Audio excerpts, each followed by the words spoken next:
Bonjour, dans cette vidéo d'accompagnement de séance de cours, nous allons voir comment déclarer notre machine de travail, notre serveur Linux, qui va en fait servir à plusieurs reprises en tant que serveur de fichiers, serveur DNS, serveur DHCP.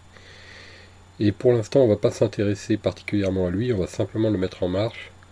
Et pour ça, il faut donc l'installer, le configurer en tant que machine virtuelle.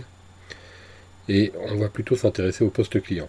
Et donc cette présentation vidéo a pour objet en fait de servir de support de manipulation au cours d'accès aux technologies réseau sur le poste de travail pour le module NFA 071. Et on va particulièrement parler ce soir de services DHCP. Alors, la machine qui va nous servir de serveur a été préparée au préalable. Donc, j'ai donné cette machine lors d'une séance de cours pour qu'elle puisse être installée en tant que machine virtuelle. Et il nous faudra aussi plusieurs postes clients. Et pour ça, on avait également préparé des Windows, notamment des Windows XP. Alors, ça peut être des Windows XP, ça peut être des Windows 7 par exemple ici. Ça n'a pas d'importance, on peut même mixer les deux, ça n'a pas d'importance. Et c'est peut-être d'ailleurs une chose intéressante à envisager. Donc la première opération, s'assurer d'avoir un endroit stable, alors sur le disque dur de votre machine principale, donc le fichier qui contient la machine virtuelle Linux, donc c'est celui-ci, pour rappel, hein, ce fichier vous avait été donné lors d'une séance de cours. Et ce fichier, il ne faut pas qu'il soit sur une clé USB, parce que la fiabilité de la clé et le débit du port USB ne sont pas suffisants pour assurer le fonctionnement correct d'une machine virtuelle. Donc il faut qu'il soit copié sur votre disque dur, et tant que ce n'est pas fait, n'envisagez pas de poursuivre. Commencez donc par là. Et pour les Windows XP, alors c'est pareil, hein, j'ai des Windows XP, des Windows 7 qui sont déjà prêts sur ma machine, tels que ceux que nous avions fait ensemble. Donc, je repère où se trouve mon fichier, moi je vois qu'il se trouve ici dans mon cas, et j'ouvre donc mon logiciel VirtualBox, je crée une nouvelle machine, alors je vais l'appeler serveur Linux Debian CNAME. Et ce qui m'intéresse, c'est surtout de lui affecter le type Linux. Alors ça, c'est impératif, hein, il ne faut pas changer ça. Et puis le Debian de type 32 bits. Alors pour information, Debian, c'est une distribution, une des plus anciennes distributions Linux encore à jour aujourd'hui. Alors quand je dis encore à jour, je veux dire par là que à l'histoire du commencement de Linux, c'est 1991, ben, il y avait 3 distributions qui existaient. Enfin, une seule, pardon, en 1991, et en 94, 95, 96, il y a eu un raz-de-marée de versions. C'est ces versions qu'on a appelées distributions, et la Debian en faisait partie. Parmi deux principales qui subsistent aujourd'hui, eh bien, il y a toujours cette Debian. Donc, alors évidemment, elle évolue. Aujourd'hui, on est à la version 9 ou supérieure. Mais ici, moi, je travaille avec une version un petit peu ancienne, volontairement, de façon à ce qu'elle puisse être accessible au plus grand nombre d'entre vous, même si vous avez des ordinateurs qui ne sont pas compatibles avec les dernières technologies. Donc, il faut impérativement sélectionner la version Debian 32 et ne pas se tromper, ne surtout pas mettre ça, ou autre chose. Alors, c'est pas destructif, c'est simplement que ça ne marcherait pas. Vous faites suivant. La mémoire vive, alors ici on a 1024 mégas, ce qui fait 1 giga de mémoire. Votre machine, quand vous la créez, elle se base sur sa quantité de mémoire, c'est-à-dire la barre verte ici, qu'elle peut allouer à cette machine. Maintenant, pour tout vous dire, il n'est pas nécessaire de mettre plus que ça. 384 mégaoctets. Ce ne sera pas utile d'en mettre plus, elle ira pas plus vite. Donc autant réserver la mémoire pour autre chose et ne pas la gaspiller inutilement. 384 mégas suffisent. Suivant. L'étape du disque dur.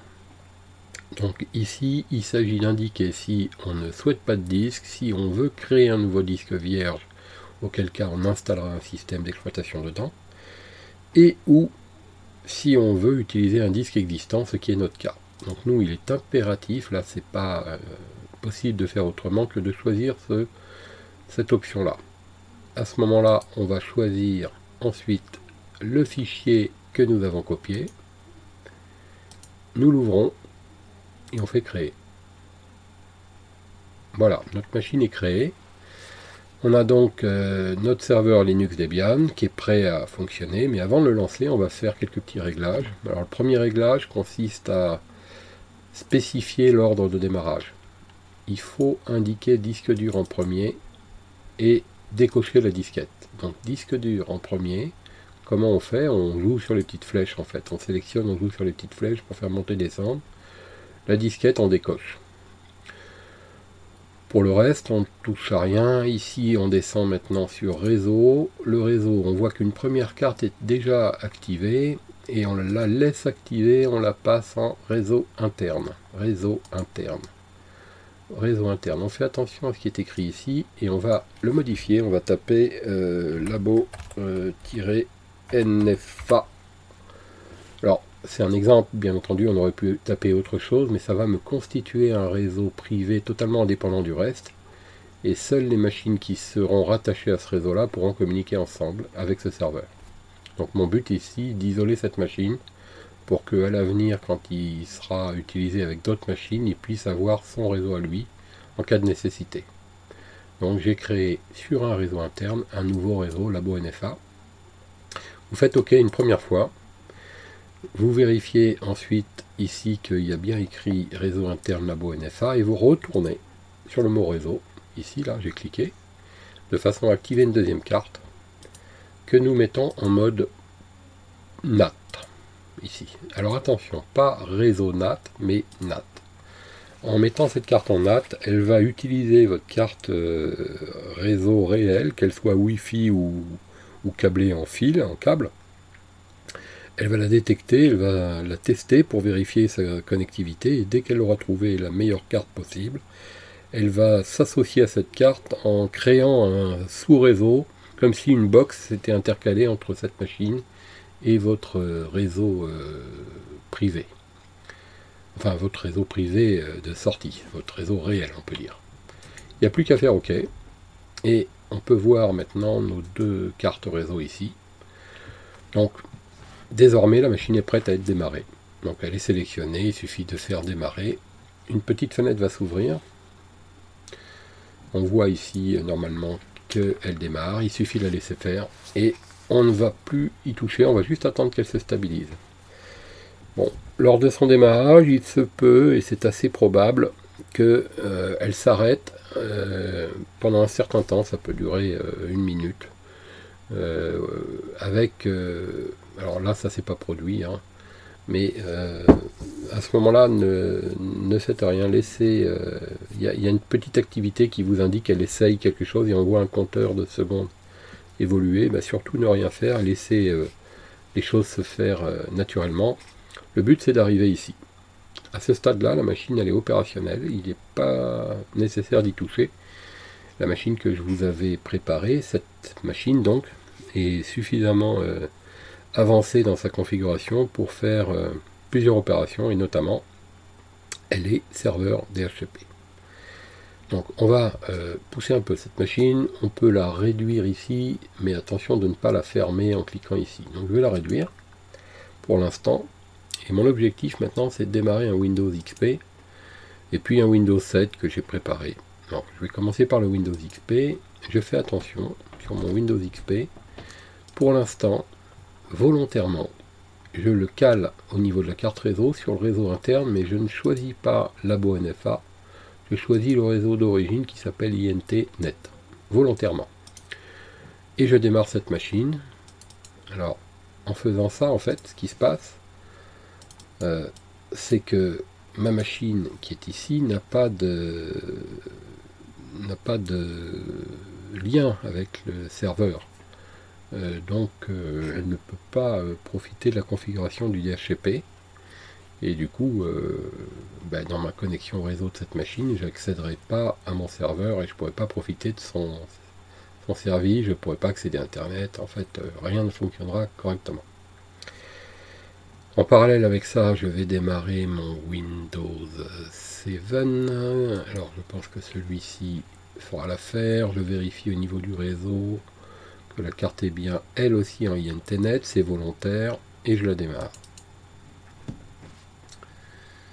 Pour l'instant, je vais réduire cette fenêtre de façon à garder le moins de choses possible gênantes à l'écran. Mon Windows XP ici, mon Windows 7 ici, et mon Linux est toujours ici en train de tourner. Je le laisse volontairement un petit peu en retrait. Je vais le mettre ici et je vais réduire la fenêtre. Ce qui m'intéresse, c'est de vous montrer en fait l'activité qu'il y a ici au niveau de la carte réseau, parce que quand il y aura de l'activité réseau, on verra clignoter les voyants ici en rapport avec l'activité qu'on générera sur ces machines clientes. Donc il faudra surveiller ça. Donc je vais faire en sorte que cette petite fenêtre soit toujours présente. Alors on va peut-être commencer par le Windows XP. Je me log dessus, par le Windows 7 d'ailleurs. Alors cette machine elle est dépassée en date, mais ça ne va pas nous empêcher probablement de faire nos tests, même si ça risque d'être un petit peu plus lent que normalement. Donc voilà, la machine a démarré. Alors elle n'est pas très agréable au niveau de sa configuration, mais c'est du fait de son dépassement de date. C'est un signe que Microsoft utilise pour alerter l'utilisateur et ensuite l'inciter à se mettre en règle en achetant une licence. Et en fait il dégrade. Alors ça peut passer par une dégradation visuelle, comme c'est le cas ici, qu'on ne peut pas changer. En fait si je la change, cette fenêtre, ça va revenir. Puis ensuite, il va dégrader le fonctionnement. Elle va redémarrer intempestivement, par exemple.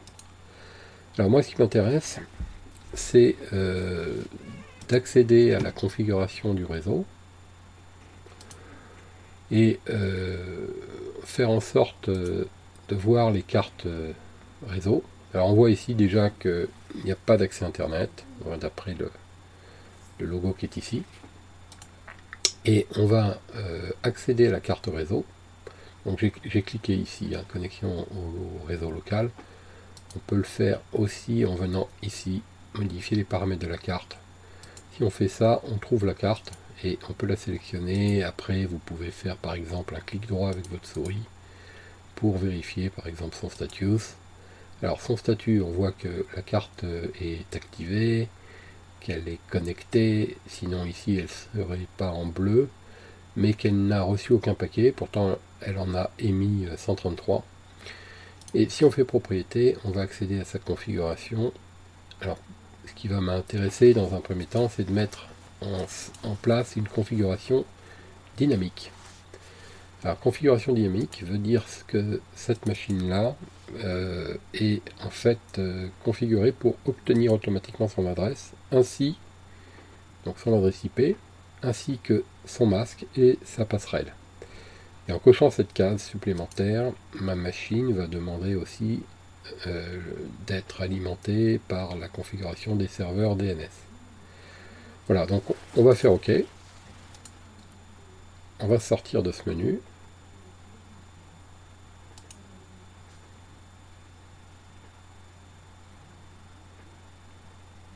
Alors voilà, c'est un petit peu long, mais ça c'est dû au fait que ma machine est dégradée, je vous l'ai dit tout à l'heure. Voilà. Alors, on voit qu'il y a eu une progression, et c'est visible là, au moment où on parle du nombre de paquets, mais rien n'est reçu. En fait, cette machine est vraiment isolée pour l'instant. On va la laisser comme ça. On va passer sur celle-ci. De la même manière, on va tenter d'accéder à la carte réseau. Ici, c'est un petit peu plus simplifié, il s'agit d'un Windows XP. Elle est déjà configurée de la même manière que celle-ci. On va faire OK. Et on va regarder un petit peu ce qui se passe au niveau de notre configuration. Donc ce qu'on peut voir ici, c'est que, vous voyez, c'est très similaire. c'est que celle-ci, il semblerait qu'elle ait reçu des paquets. Maintenant, on ne peut pas être certain que ces paquets soient reçus, enfin aient été reçus très récemment, puisque cette machine en fait était déjà démarrée au moment de ma présentation. Donc je vais désactiver la carte et je vais la réactiver de façon à la remettre dans l'état de démarrage. Et vous voyez, elle repart à 0 ici et là. Donc on est certain qu'il n'y a pas de triche à ce niveau-là. Alors, si on regarde ici, elle est en train d'essayer d'obtenir une adresse réseau, c'est-à-dire en fait qu'elle en fait la demande, et ça dure depuis 24 secondes, et elle aussi depuis 5 minutes. Elle fait en fait une demande de recherche d'adresse, et alors comme ça fait plus longtemps, elle a arrêté cette demande, mais on va comparer un petit peu ce qui se passe ici entre les deux machines. Alors vous voyez qu'ici dans Windows XP je n'ai pas le bouton détail, ici je l'ai. Donc si je clique sur le bouton détail, je m'aperçois que ma machine elle possède une adresse IP de configuration automatique. Alors une adresse IPv4 de configuration automatique. Au moment où je vous parle, on voit apparaître ici du côté de Windows XP au bout d'une minute ce message indiquant que la connectivité est illimitée, enfin est inexistante ou limitée, et donc elle se met en erreur. On voit ici qu'il y a une petite alerte que la couleur a changé et n'est plus bleue. Donc on va comparer les deux machines. Celle-ci, pour revenir à cette description, elle s'est mise à configurer automatiquement une adresse IP, et vous pouvez voir que cette adresse elle est sur le réseau 169.254. Elle possède l'adresse 208.53. Donc il s'agit d'un réseau de classe B. Si vous n'êtes pas encore assez habitué à déchiffrer les réseaux et notamment les classes, eh ben, je vous invite à reprendre les cours réseau qui permettent d'élucider tous ces problèmes de classification et de reconnaissance des réseaux. Et vous verrez qu'ici, il s'agit d'un réseau. Donc ce qui est à gauche de mon curseur de souris, ici, c'est les deux valeurs qui représentent le réseau. Et à droite, le numéro de la machine, 208.53. Donc si vous notez quelque part, vous verrez le réseau 169.254.00. Maintenant, on va fermer cette fenêtre sous Windows XP. On va ouvrir une fenêtre d'invite de commande. Et on va taper la commande qui est très utile, très importante, qu'il faut absolument connaître sous Microsoft Windows, qui s'appelle IP, comme l'adresse IP, comme le protocole IP, config comme configuration. Le tout en un seul mot. Il ne s'agit pas de taper ça comme ça ne marche pas. Il faut taper IP config comme ça. Et là, vous voyez, qui nous donne la configuration IP de Windows. Il nous parle de la carte réseau, de connexion réseau local, et on voit l'adresse IP ici, qui, si on la compare avec celle-ci, est sur le même réseau, mais à une terminaison différente de celle-ci. Donc on peut considérer que ces deux machines ont eu une sorte de réflexe automatique. Au bout d'environ une minute de tentative d'accès au réseau, elles s'auto-configurent sur un réseau 169.254. Alors on va aller faire un petit tour sur internet et je vais vous parler du réseau APIPA.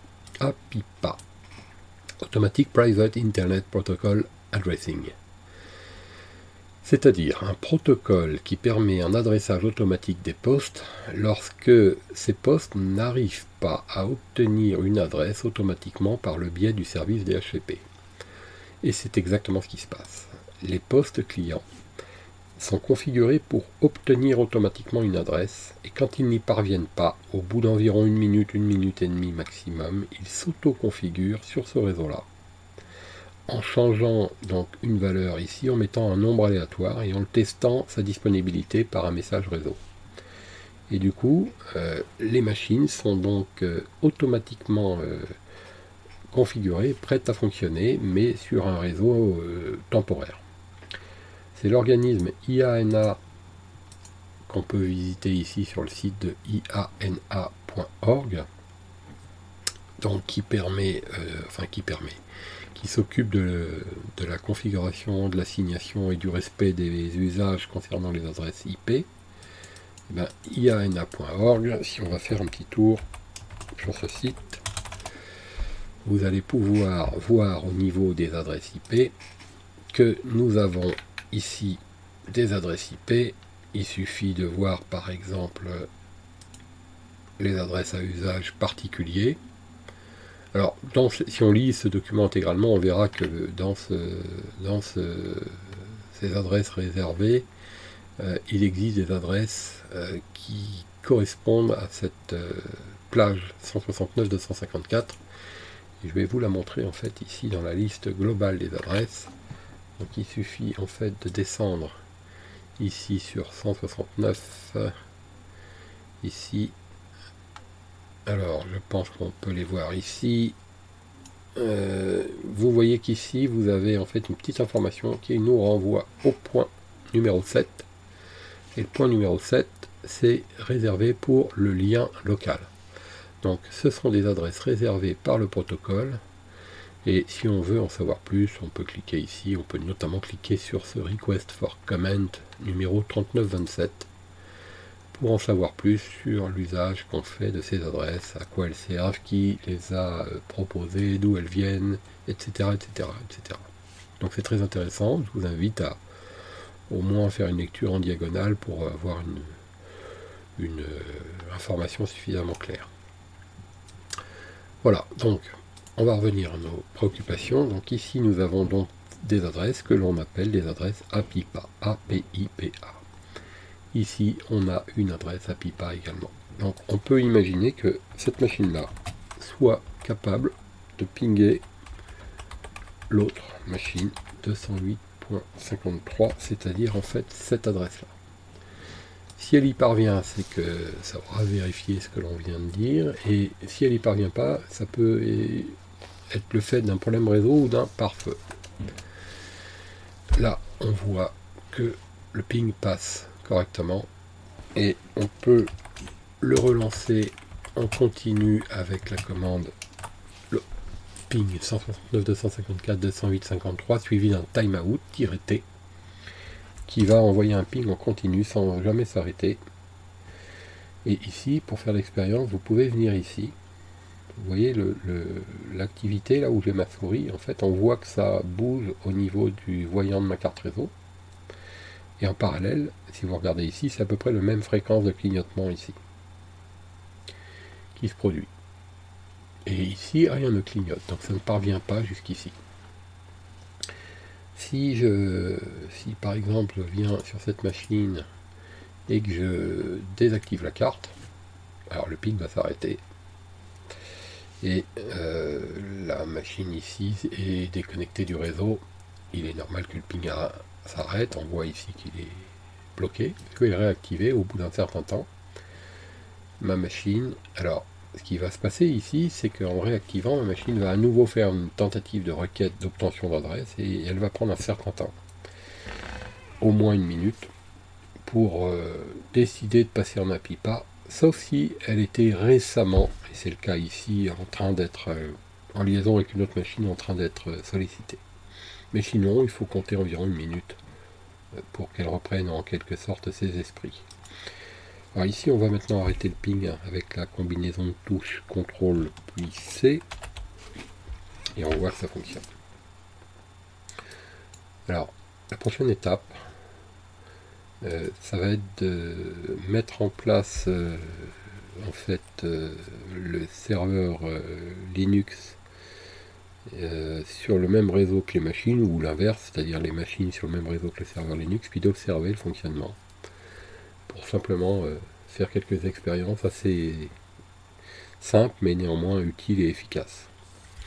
Donc je rappelle les commandes que l'on a vues pour l'instant en invite de commande. On a vu ipconfig qui permet de voir la configuration IP. On a vu ping suivi d'une adresse IP qui permet donc d'envoyer un message de ping. Et pour l'instant c'est tout. Mais on va découvrir 2-3 autres commandes tout à l'heure. Cette commande CLS permet simplement d'effacer l'écran. De ce côté-là, c'est pareil. De ce côté-là, si on veut lancer des commandes, il suffit de taper CMD. Alors attention, dans Windows 7, avant de cliquer, je vous suggère de cliquer avec le bouton droit de la souris et de choisir d'exécuter ce programme en tant qu'administrateur. Si je fais un clic gauche, la fenêtre s'ouvre, mais je n'ai pas tous les pouvoirs dedans. Tandis que si je recherche cette fenêtre CMD, cette commande, et que je fais un clic droit et que je l'exécute en tant qu'administrateur, il me sera demandé en fait de valider par oui. Et ici j'ai un accès réservé à l'administrateur, donc j'ai plus de pouvoir. Et par exemple, je peux taper ipconfig, j'obtiens des renseignements assez similaires à la machine Windows XP.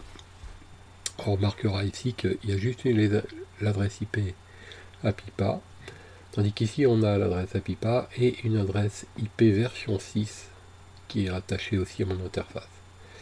Alors c'est dû au fait que depuis Windows 7 en natif, sans qu'il soit nécessaire d'ajouter quoi que ce soit, la machine gère IP version 6.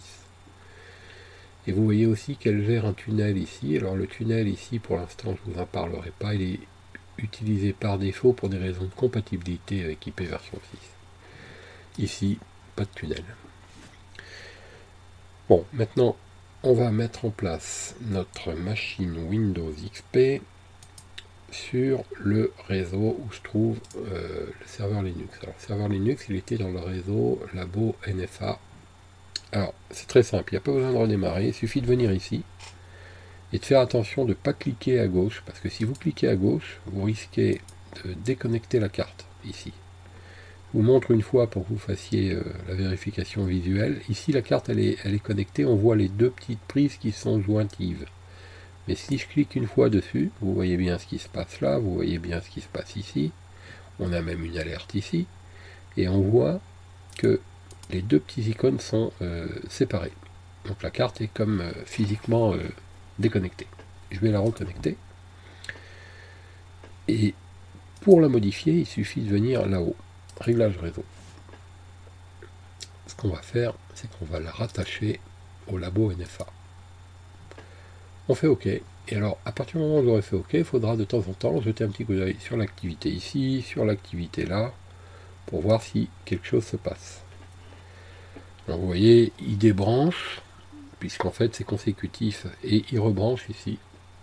Alors, on voit une petite activité qui a eu lieu ici. Pour l'instant, hop, ça clignote un peu là-haut. Je ne sais pas si vous avez pu voir.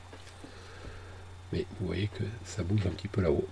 Donc, les machines se retrouvent sur ce réseau. Alors, si on fait ipconfig sur le poste Windows XP, on s'aperçoit d'une transformation du réseau. En fait, les paramètres ont basculé sur le réseau que j'avais préparé dans la machine Linux.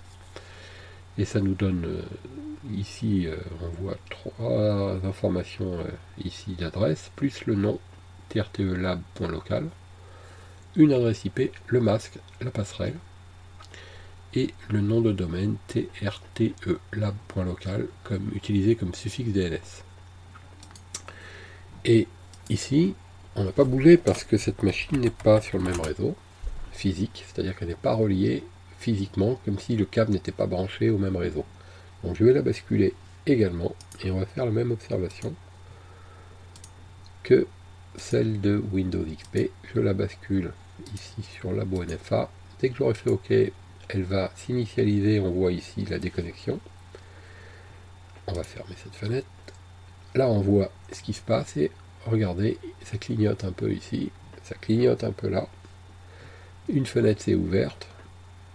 On va sélectionner réseau public, ça n'a pas vraiment d'importance ça. Et on va examiner ce qui s'est passé, et pour constater qu'elle aussi, elle a basculé sur trtelab.local, qu'une adresse IP proche de celle-ci a été configurée là, le même masque, la même passerelle. On a quelques renseignements supplémentaires du fait de la carte tunnel. Bon. Et maintenant, on va pouvoir à nouveau essayer de pinguer. Alors, quand on pinguait tout à l'heure cette adresse, ça ne pourra plus fonctionner, puisqu'évidemment, cette machine ne correspond plus à cette adresse, et on a une impossibilité de joindre l'autre, ce qui est logique. Par contre, quand on va pinguer la vraie adresse de la machine voisine, alors j'ai fait une faute de frappe, du coup il est parti un peu vite, 7230 0.100, on voit que ça ping ici. Et si je prolonge un petit peu le test, vous regardez bien les voyants ici, il clignote en cadence là, là, mais pas ici, parce que lui n'est pas impliqué dans le ping. Alors pour info, je vais arrêter le ping, cette machine-là, elle a l'adresse, 172.30.0.254.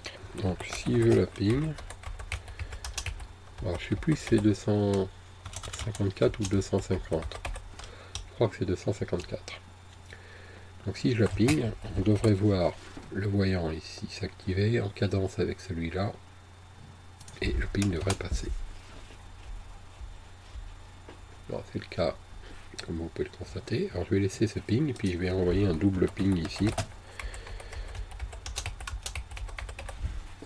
de la même adresse. Alors ça change pas grand chose, on peut voir normalement si on est observateur et qu'on a un peu de chance que quand j'ajoute ce ping ici, la fréquence de clignotement ici est un peu plus élevée qu'à la normale. C'est pas forcément visible du premier coup d'œil. Nous arrêtons les pings, on nettoie un petit peu les écrans. Voilà, donc lorsque le serveur DHCP est en panne, ou qu'il ne peut pas être joint, je vais simuler une panne ici. Je vais déconnecter sa carte réseau numéro 1, simplement en débranchant le câble. Et bien au bout d'un moment, ces machines-là, si on ne fait rien, toutes seules vont avoir pour mission de renouveler leur demande d'attribution d'adresse auprès de ce serveur, et comme ce serveur sera en panne, sera éteint, elles ne seront pas capables de le faire, et elles perdront leur adresse. Du coup, elles se réinitialiseront sur le réseau qui correspond à la technologie APIPA qu'on a vu tout à l'heure. Pour pas attendre, je vais vous montrer une commande qui est utile, qui va accélérer le processus, qui consiste à relâcher l'adresse, c'est-à-dire à la restituer, à l'abandonner. Et là, on voit qu'on a une petite alerte ici qui nous dit qu'on a une connectivité limitée ou inexistante, et qu'on ne pourra probablement pas accéder à Internet ou à certaines ressources réseau, et on voit bien ici qu'on a une adresse IP qui a basculé à 0. Ici, on va faire pareil. Et alors, c'est pas tout à fait le même message, parce que on a une complexité un peu supérieure ici, mais on a le même résultat. Alors, vous pouvez voir qu'ici, cette machine a eu tout de suite le réflexe de passer en APIPA, et celle-ci, peut-être qu'elle n'y est pas encore. Bon, il faut attendre encore un peu, la minute ne s'est pas écoulée, elle est moins rapide. Mais vous voyez qu'elle fait des tentatives, si vous observez le voyant ici, vous le voyez très bien. Donc au bout d'une minute maximum de tentative, elle basculera toute seule en APIPA et on pourra l'observer à ce moment-là. Donc le serveur ici éteint, enfin en tout cas débranché, ne permet plus d'obtenir des adresses. Les machines tentent d'en obtenir et s'auto-configurent en APIPA au bout d'un certain temps.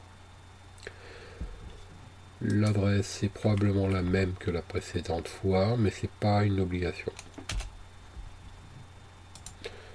Voilà, donc là on va vérifier, il est toujours pas en APIPA, le temps est un petit peu long ici, mais ça va pas tarder. Alors, je pense que encore quelques secondes et ça va se passer. Donc voilà, en attendant que ça se termine, voilà, là je pense que c'est fait maintenant. Toujours pas, bon ben, je suis un peu pressé, mais de toute façon, ça se fera systématiquement parce que c'est le comportement par défaut de la machine et qui ne peut pas en être autrement si on ne fait rien. C'est-à-dire si on ne modifie pas la config, ça sera comme ça et pas autrement. Alors j'aurais presque pu redémarrer cette machine, ça aurait été aussi rapide à mon avis que refaire ça. Donc, alors qu'est-ce qu'on peut voir? On peut voir que au niveau de la... Ah oui, alors je suis en train de me dire que la machine en fait... Ouais. on peut le voir aussi comme ça. Ça que je voulais voir, c'est l'équivalent de celle-ci lorsque on fait cette commande là. Alors, par exemple, en cliquant là ou là, ça revient à peu près au même, et qu'on fait ce bouton là, c'est à peu près les mêmes infos que nous avons. Donc ce qu'on peut voir maintenant, c'est que nos machines marchent plus, bien entendu. Enfin, en tout cas, elles sont dans un état de réseau limité. Si je réactive la carte réseau ici, en cliquant dessus, je vais la réactiver. Hein, vous voyez, elle est activée. Et qu'on attend un petit peu. Dès lors qu'elles seront dans un cycle de réinterrogation du serveur, c'est-à-dire dans quelques minutes au maximum, à nouveau, les choses vont rentrer dans l'ordre toutes seules. Et si on est pressé, alors je vais vous présenter la commande, très utile, ipconfig /renew. Et là, regardez l'activité ici, ça clignote. Ça a clignoté ici, c'est assez rapide, et on est basculé sur notre réseau. Ici, on va le faire également. Regardons ici, ça clignote en bas, et ça va basculer. Voilà. Renouvellement d'adresse, c'est-à-dire que là, on force une demande d'adresse auprès du serveur. Cette machine-là fait une requête directe auprès du serveur. Lorsque je tape ça, celle-ci a fait également sa requête.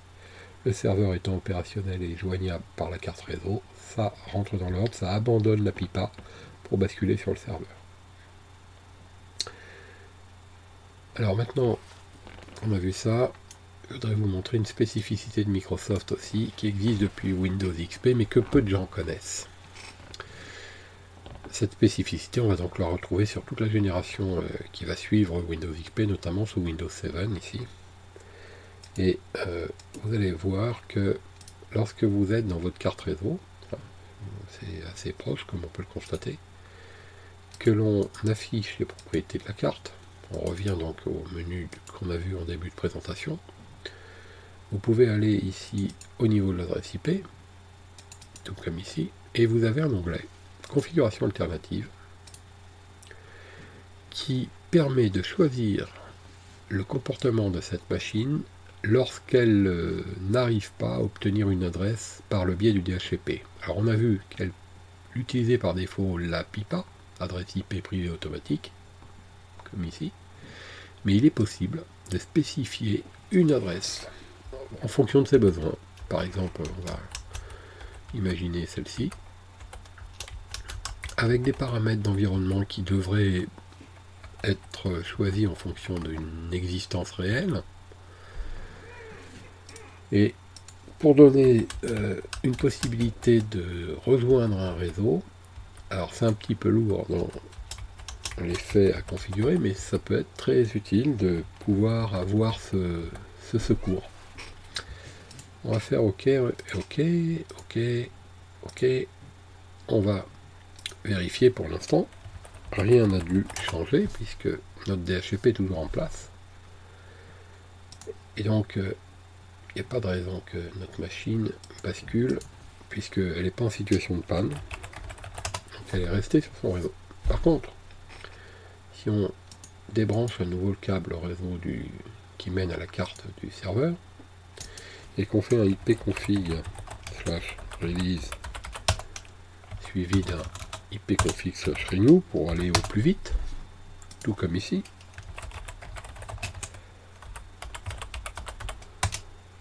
Suivi. Voilà, donc vous voyez, il y a une erreur qui se passe, on voit mieux ici. Donc là, on voit des requêtes en fait qui clignotent, hein, comme on a pu le voir tout à l'heure, ici et là. Rien ne parvient au serveur, ici, puisqu'il est débranché.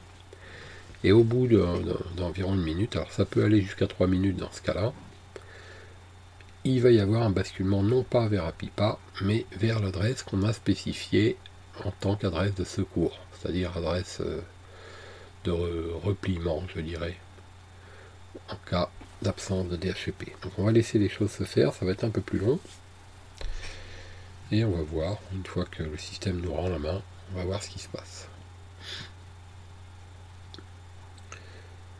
Donc voilà, ça clignote toujours, hein, on peut voir, ça s'est calmé, mais voilà, encore un clic ici, c'est moins régulier qu'en API pas. Mais ça rend pas la main tout de suite, comme vous le voyez, la machine continue à faire des tests. Donc ici, là, vous voyez, hop, voilà, ici elle est passée, on a une erreur qui s'affiche. Et dans l'intervalle où la machine Windows 7 prend la main, on va vérifier notre adresse IP. Et vous apercevez qu'elle a basculé sur cette adresse IP. Maintenant, on va aller voir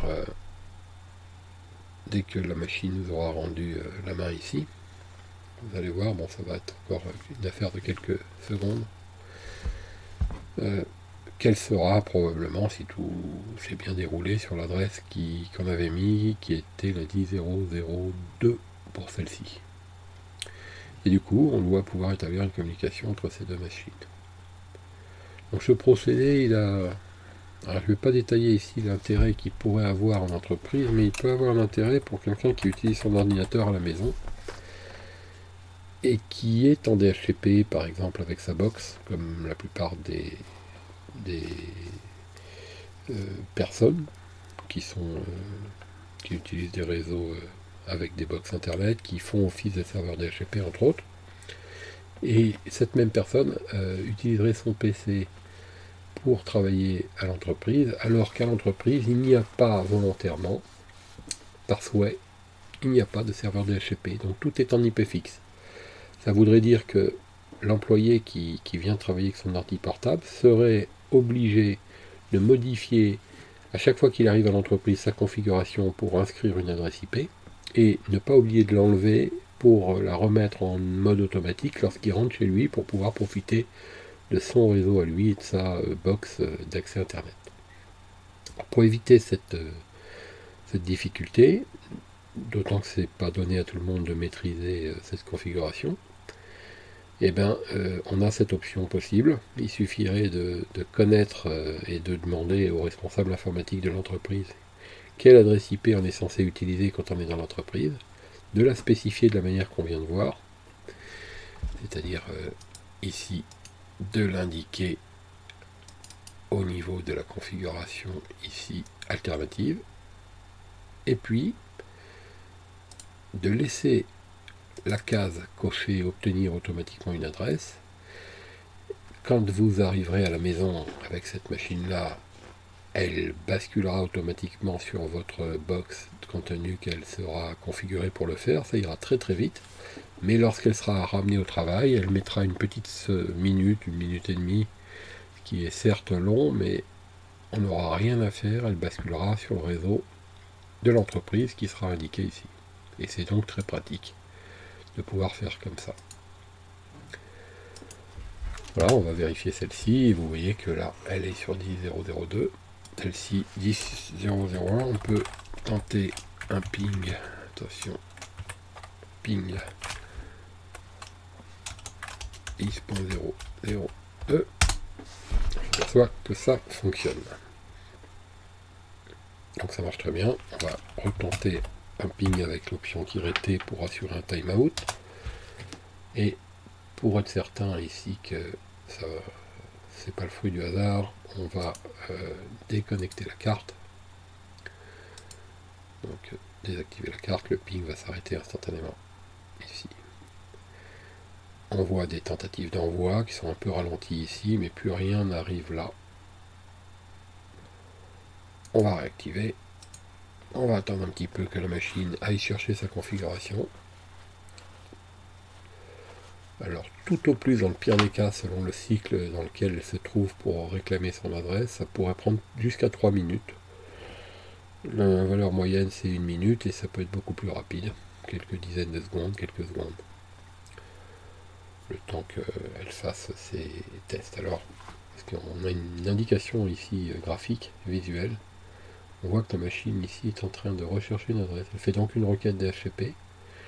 Il faut opter pour une attente d'environ 1 minute et demie, quand vous voyez ça, avant de pouvoir basculer, avant que cette carte ne bascule sur sa configuration alternative ou sa configuration API pas selon la méthode qui a été choisie.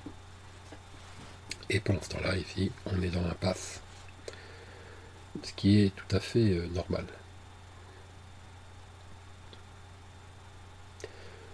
Voilà, donc la machine a stoppé sa requête, elle attend encore un petit peu, elle fait quelques tests, on l'a déjà vu ça tout à l'heure, et puis on voit ici que la demande se poursuit. Bon, je vais peut-être pas attendre 2 heures que ça se débloque, mais au bout de quelques dizaines de secondes, ça sera au maximum et ça sera rétabli. On peut peut-être déjà envisager de voir l'adresse, on voit qu'elle est en APIPA.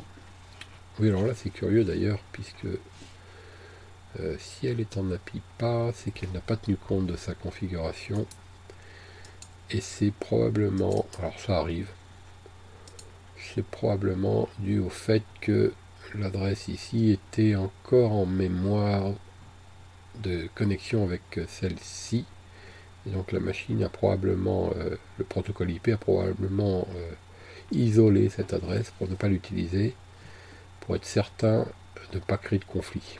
Alors du coup, quand on est dans ce cas-là, ce qui arrive, donc ça peut prendre un petit peu plus de temps pour établir, ou bien il faut forcer un petit peu des fois les choses, comme vous le voyez ici. Voilà. Bon, je ne sais pas combien de temps ça a mis en tout, mais un peu plus de 3 minutes peut-être. Voilà. Alors, petite récapitulation des différentes opérations qu'on a pu voir, et des choses qui étaient intéressantes de voir. Lorsque le DHCP fonctionne, c'est quand même le but de cette opération d'aujourd'hui, et bien les machines, en fonctionnement normal, créent une requête qui consiste en fait à être l'équivalent de la commande que je déclenche ici, qui vont solliciter le serveur. On va voir ici que ça va clignoter, et une adresse est prêtée par le serveur et le PC s'organise dessus. On va le voir ici aussi, ipconfig/renew. Ce qu'on a vu aussi, c'est les quelques commandes qui nous ont permis, notamment cette commande ipconfig/renew ou bien ipconfig/release tout à l'heure, de manipuler les commandes et les relations client-serveur en ce qui concerne l'adressage IP. Et la commande ipconfig seule permet quant à elle d'afficher l'état de la connexion, et notamment l'adresse. Donc si on fait ipconfig/renew, à nouveau, les choses vont rentrer dans l'ordre, on peut le voir assez facilement. Dans la lignée de la commande ipconfig, on a aussi ipconfig/all qui permet d'obtenir plus de renseignements sur la configuration. Et ce qui m'intéresse ici, c'est de vous montrer la configuration ici qui consiste à donner l'heure et la date d'obtention de l'adresse et l'heure et la date de restitution prévue pour cette adresse. Ici, on voit qu'on a 1 heure exactement qui est prévue pour que ce PC utilise cette adresse. Dans 1 heure, il sera tenu de la rendre. Mais si ce PC est toujours allumé à la moitié du temps qui l'amène à donc 1 heure de décalage, et bien cet ordinateur va demander une reconduction, c'est-à-dire un prolongement de cette période, et qui va se perpétuer comme ça jusqu'à ce que la machine soit éteinte. Et dans ce cas-là, le serveur a un petit peu avant l'échéance de l'adresse, puisque tout ça est journalisé, le serveur et le client sont au courant des transactions par un journal, et bien le serveur, un petit peu avant l'expiration de cette durée, tente de contacter son client pour lui demander de renouveler ou pas l'adresse. S'il n'a aucune réponse du client, il réintègre l'adresse dans la réserve et est considéré comme non attribuée. Et elle pourrait très bien être donnée à un autre client si besoin était. Donc ce mécanisme est normalisé et il existe pas seulement sous Windows, c'est pas une invention de Microsoft. Bien, alors une dernière étape qu'on peut vérifier ensemble, c'est le fait que ce serveur Linux que je vous ai préparé, si vous avez bien respecté l'attribution des cartes, c'est-à-dire je vais vous remontrer, une carte qui était ici, donc sur le labo NFA en interne, et la deuxième carte qui était en NAT. Si vous avez fait ça, et que bien entendu votre machine sur laquelle se trouvent toutes ces machines virtuelles est actuellement opérationnelle et connectée à Internet, ben normalement, ces machines-là doivent également accéder à Internet, parce que cette petite machine Linux joue aussi le rôle de box d'accès. Donc c'est bien que ces deux machines-là soient isolées du réseau. On a créé, rappelez-vous, le réseau interne Labo NFA. Mais bien qu'elles soient isolées totalement du monde extérieur, elles sont connectées au Labo NFA sur lequel se trouve ce serveur. Et ce serveur a une deuxième carte qui est connectée en NAT, qui lui permet de sortir sur votre carte réelle de votre machine, qu'elle soit Wi-Fi ou filaire. Et donc il va servir d'intermédiaire, ce qu'on appelle une passerelle, ou plus exactement un routeur dans son rôle de routeur, c'est-à-dire d'aiguilleur. Et on peut le vérifier par un simple test où on va essayer d'envoyer un ping vers une adresse qui a réputation à être sur Internet. Alors une des plus connues, des plus célèbres en ce moment, c'est celle-ci. Et vous voyez que la réponse est immédiate. Et en fait, c'est bien grâce à ce routeur-là, et donc cette machine Linux, que nous sortons sur Internet. On peut le vérifier, toujours avec la même astuce que tout à l'heure, le -T. Et on observe ici les petits clignotements de temps en temps. Alors, il se peut que ça cafouille un petit peu, ça dépend de votre connexion Internet. C'est mon cas ici, elle n'est pas terrible.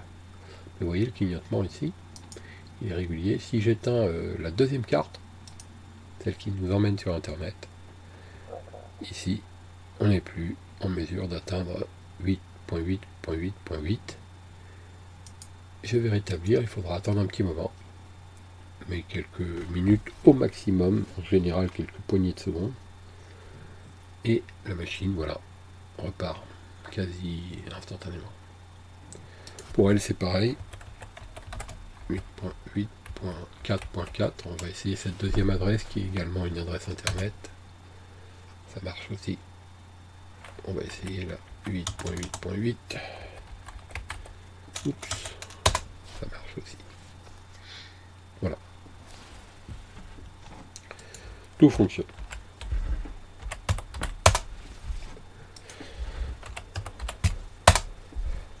Pour info, 8.8.8.8 est l'adresse d'un des serveurs DNS que Google met à la disposition du grand public pour surfer sur Internet. C'est des serveurs qui ont réputation à être assez rapides. Alors quand je tape ça ici, il a du mal à les trouver. Mais si je les mets dans la barre de recherche, normalement, il devrait les trouver. Et devrait m'en dire plus. Si ça veut bien. Ça veut plus. Bon. Mais il est un peu fâché. Bon. Voilà. Là, il se met en mode recherche. Normalement, il devrait les trouver. Bon, après, peut-être pas fait la bonne manip. Bon, ben, on va faire comment? DNS Google. Public DNS Google.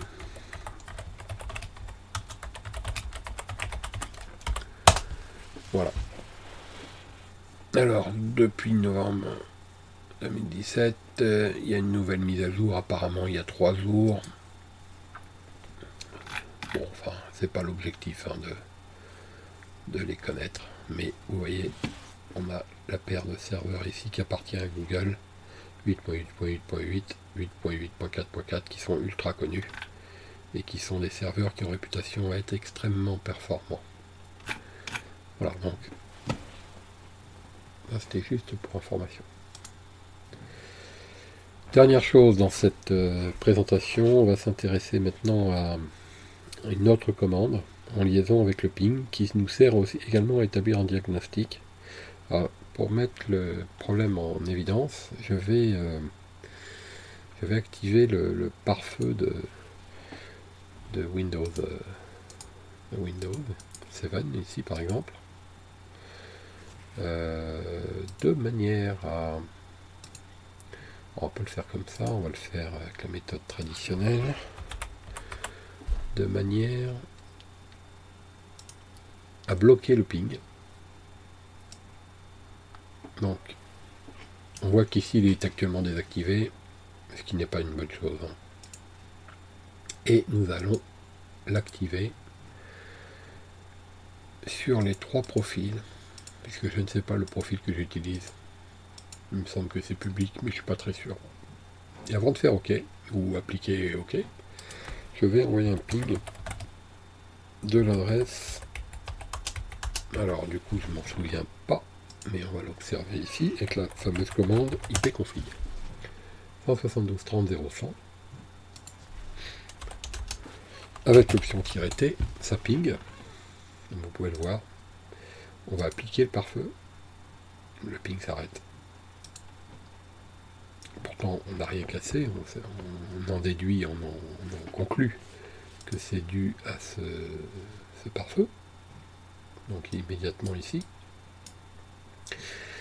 Et dans un cas comme celui-ci, si vous êtes en mode diagnostic par exemple et que vous êtes en train de faire un ping de contrôle comme celui-ci,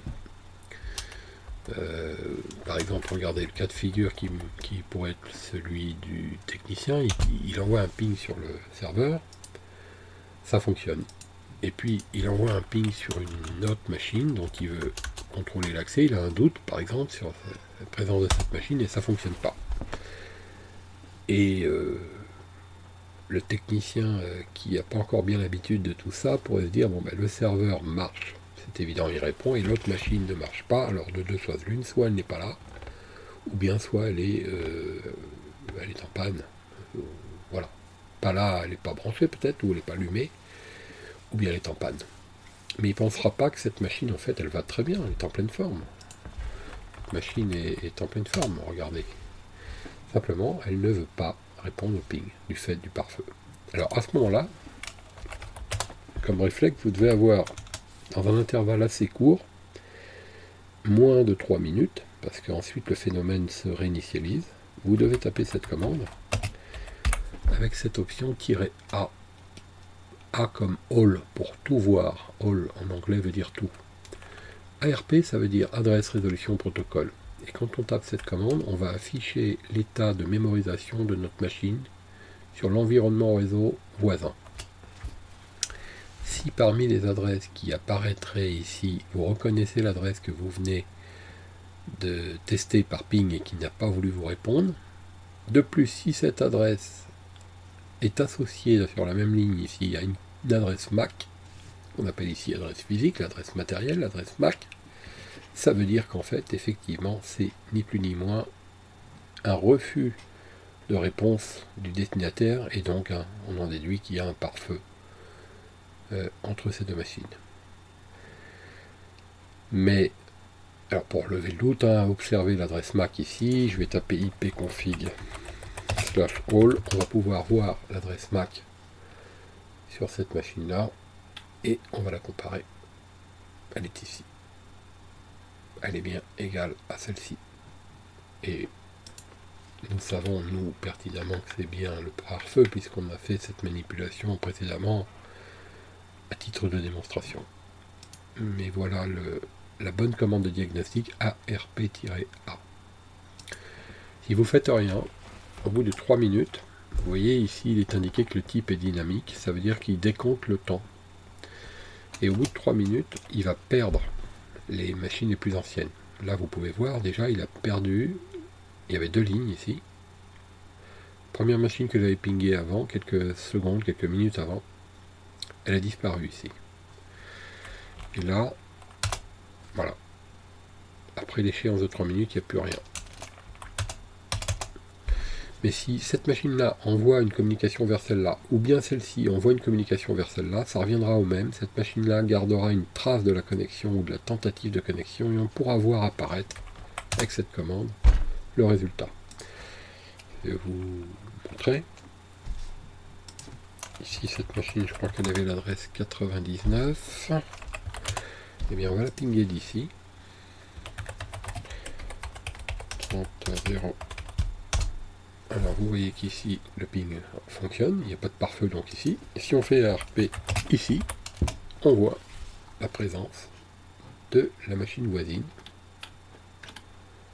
celle-là, là, et de son adresse MAC, celle-ci, dans notre mémoire cache de résolution ARP pendant 3 minutes. Et ici, si on fait ARP-A, entre autres choses, s'il y en a plusieurs, on verra cette adresse également. Alors, Windows 7 étant plus moderne, il va en fait mémoriser plus de choses. Vous voyez par exemple les 4 adresses ici, c'est les adresses qui concernent les réseaux de diffusion et les réseaux de broadcast. Donc il les met en mémoire ici. Ça, Windows XP ne savait pas le faire, donc ça n'apparaît pas. Donc les 5 dernières adresses qui sont ici ne sont pas comparables à ce qu'on pourrait trouver ici. Par contre, on voit toujours l'adresse IP à PIPA qui correspond à celle-ci. Lorsqu'on a pingé, en fait, cette machine-là a décelé que cette machine avait également une adresse IP alternative. C'est pas PIPA, vous vous souvenez, l'adresse IP alternative. Donc voilà. Alors on va s'arrêter là sur cette séance. Maintenant, à vous de jouer sur les différentes manipulations. L'exercice que vous devez faire pour prolonger en fait cette expérience, c'est de faire dans différentes cas de figure possibles, branchement, débranchement, association de cartes sur le mauvais réseau dans VirtualBox, mauvaise adresse IP, configuration alternative, essayer la PIPA. Et en parallèle avec tout ça, les mots-clés qui ont été utilisés, sur lesquels j'ai un peu insisté, notamment PIPA, ARP, par exemple, ou bien configuration alternative, ou DHCP. Je vous invite à vous auto-documenter par le biais d'Internet, mais contentez-vous d'une lecture sommaire des articles type Wikipédia, et cherchez pas pour l'instant à connaître le détail, parce que vous risqueriez de tomber dans les méandres d'Internet et de vous faire happer par des textes qui sont pas forcément les meilleurs. Pour votre compréhension, c'est pas idéal. Voilà, donc si vous avez dans l'intervalle d'une prochaine présentation des questions, des hésitations, des demandes à formuler, n'hésitez pas à m'envoyer un mail. Mon adresse, je vais l'écrire ici pour qu'il n'y ait pas d'ambiguïté. Je vais essayer de l'écrire un petit peu plus gros. Ici, vous allez pouvoir y assister. Ici, donc, gigotier.2cp@gmail.com. Là, vous m'aurez plus rapidement, puisque j'aurai directement votre message sur mon téléphone.